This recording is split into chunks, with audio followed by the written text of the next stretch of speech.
Good morning.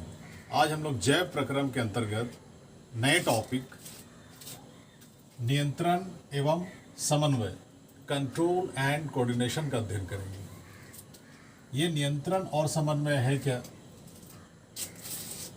तो सजीवों में, plants और एनिमल दोनों में, बाह्य उद्दीपनों के प्रति सही अनुक्रिया करना ही नियंत्रण और समन्वय है।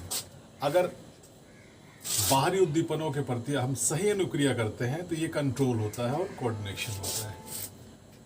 पिछले चैप्टर में हम लोगों ने पढ़ा पाचन तंत्र, डाइजेस्टिव सिस्टम, श्वसन तंत्र, रिस्पायरेटरी सिस्टम, एक्सक्रेटरी सिस्टम। आज हम लोग इस नियंत्रण और समन्वय में तंत्रिका तंत्र के बारे पढ़ेंगे। इसको हम लोग बोलते हैं नर्वस सिस्टम।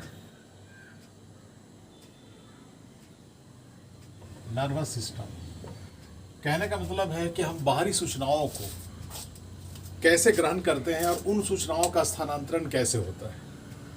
अगर किसी ने मेरा पिन चुभो दिया जोर से,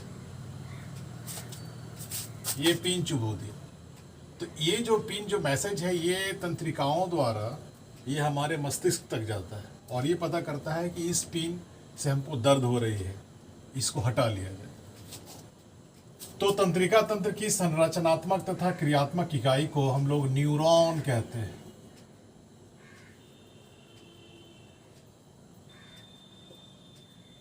अब हम लोग न्यूरॉन का स्ट्रक्चर पढ़ेंगे। तो न्यूरॉन के 3 भाग होते हैं। पहला है द्रुमिका, दूसरा कोशिकाकाय और तीसरा तंत्रिकाक्ष। द्रुमिका को हम लोग डेंड्राइट बोलते हैं, कोशिका को सेल बॉडी और तंत्रिकाक्ष को एक्सॉन। ये तंत्रिका तंत्र का जब हम लोग संरचना बनाते हैं तो this the structure of neuron. ये इस तरह एक संरचना है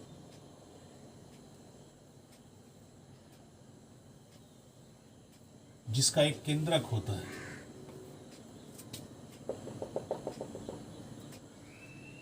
इसमें ये सारी संरचनाएं पाई जाती हैं। इसे हम लोग केंद्रक कहते हैं, न्यूक्लियस।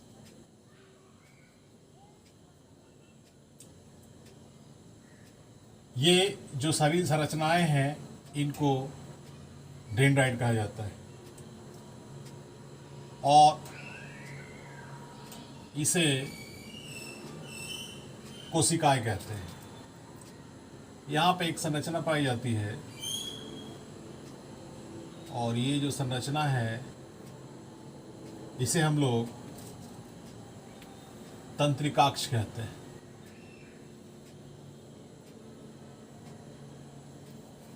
ये सिंपल स्ट्रक्चर है और ये टर्मिनल्स हो गए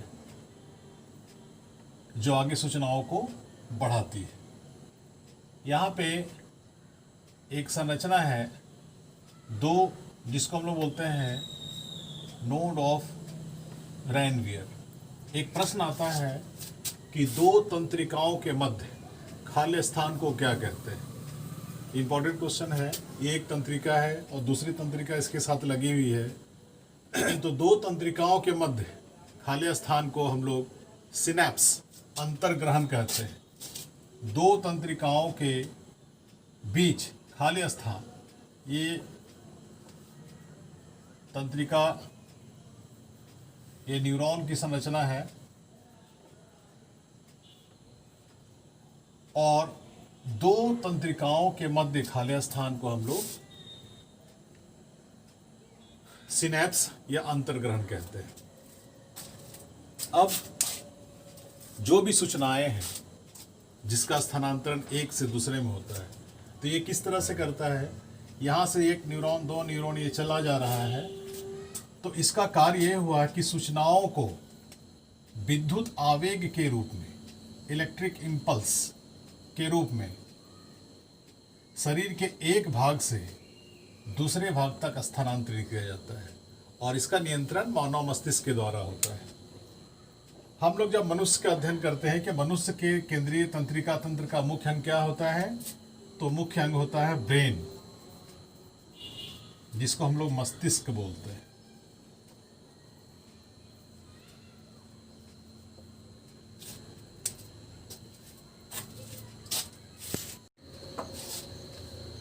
अभी हम लोग ग्राही के बारे पढ़ेंगे और ग्राही अंग के बारे पढ़ेंगे। ग्राही मतलब ग्रहण करना, पता करना, रिसेप्टर्स। वातावरण के सूचनाओं को पता करना है। हमारे वातावरण में बहुत सारी चीज़ें हैं जिसको हम लोग पता करते हैं, ये गर्म है या ठंडा है, ये लाल रंग का है, ये काला रंग का है। पिछले क्लासों में हम लोगों ने पढ़ा है ज्ञानेंद्रियों के बारे में।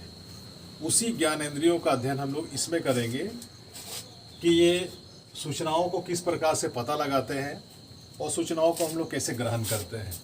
तो हमारे पास जो ज्ञानेंद्रियां हैं, जो ग्राही अंग हैं, रिसेप्टर ऑर्गन्स, वो 5 हैं। पहला है प्रकाशग्राही। प्रकाशग्राही जो अंग है वो हमारा है नेत्र, जिसको हम लोग आँख बोलते हैं। इसका क्या कार्य है, ये क्या आँख जो है देखने में मदद करता है। जैसे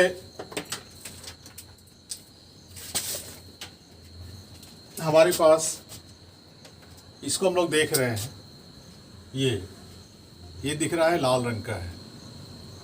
फिर हम लोग इधर आ जाते हैं, देखते हैं ये किस कलर का है, तो ब्लैक है।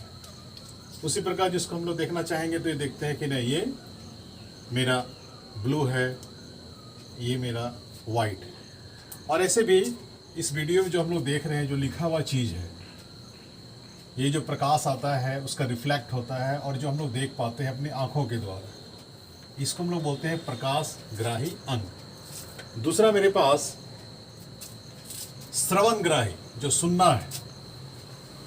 तो हम लोग जो सुनते हैं वो हमारे पास कान है, ईयर है। इससे क्या होता है, हम लोग सुनने का काम करते हैं और साथ ही साथ संतुलन का भी काम करता है। ये हमारे मस्तिष्क को संतुलित करके रखता है, ये बाहरी कान। और ये जो कान है, ये जो आवाज़ आ रही है, ये जो साउंड आ रहा है, इस साउंड को रिसीव हमारा बाह्य कान के द्वारा अंदर चला जा रहा है। तो कान जो है हमारा सुनने में मदद करता है, जिसे हम लोग श्रवणग्राही अंग कहते हैं। अब जो है गंधग्राही।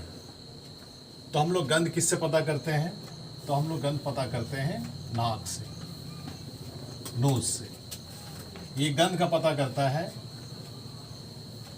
कि ये सुगंधित है या दुर्गंध है।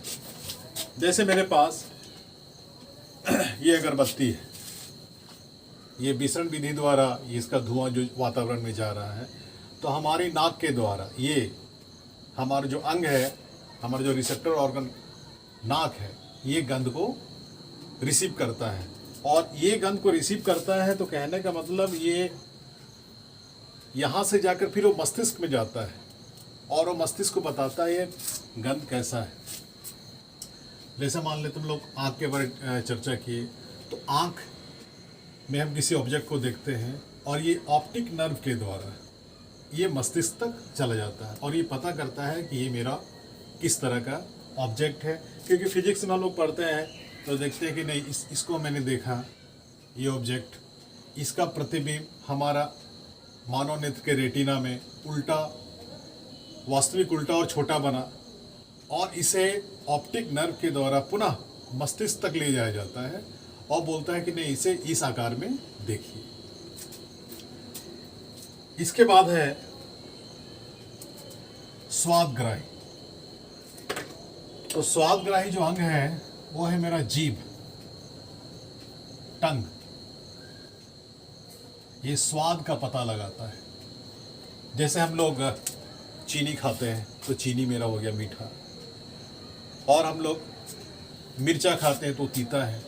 तो ये सारी चीज़ों का पता स्वाद ग्राही अंग जीभ के द्वारा होता है। संवेदी ग्राही अंग हमारा त्वचा है, स्किन, जो ये पता करता है ये गर्म है या ठंडा है। जैसे हमारे पास ये जलता हुआ मोमबत्ती है, इसको अगर हम ले जाते हैं तो कुछ देर के बाद क्या होगा, ये हमें हटाना पड़ेगा, क्योंकि ये हमें गर्म का एहसास दिला रहा है। क्योंकि ये जो त्वचा है, त्वचा से ये मस्तिष्क तक चला जाता है और बोलता है ये गर्म है। उसके बाद अगर हम मान लेते हैं इस बर्फ़ को टच करते हैं, ये मैंने बड़ा सा बर्फ़ लाया था जो पिघल कर छोटा हो गया, ये बर्फ़ कैसा है, तो ये ठंडा है। तो ये सारी ग्राही अंगों द्वारा हम लोग सभी चीज़ों का पता करते हैं। अभी मैंने थोड़ा सा बताया था इसके बारे में कि मान लेते हैं कोई ऑब्जेक्ट है, ये मेरे पास एक पेंसिल है,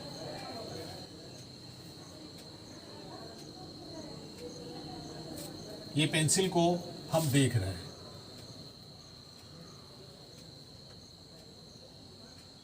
ये हम लोगों ने देखा है इसे, इसका जो इमेज है हमारे मस्तिष्क में बना।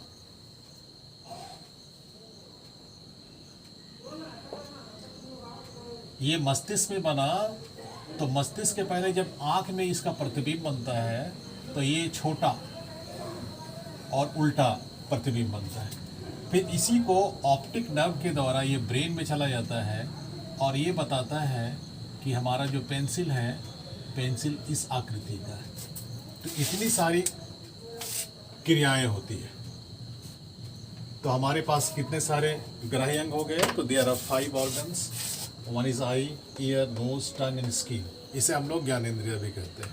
तो आज हम लोगों ने देखा कि नियंत्रण और समन्वय में तंत्रिका जो तंत्र है, तंत्रिका तंत्र की जो इकाई न्यूरॉन है, और हमारे पास ग्राही है, और ग्राही अंगों द्वारा कैसे सूचनाओं को हम लोग ग्रहण करते हैं। तो this is all about today's class. Thank you.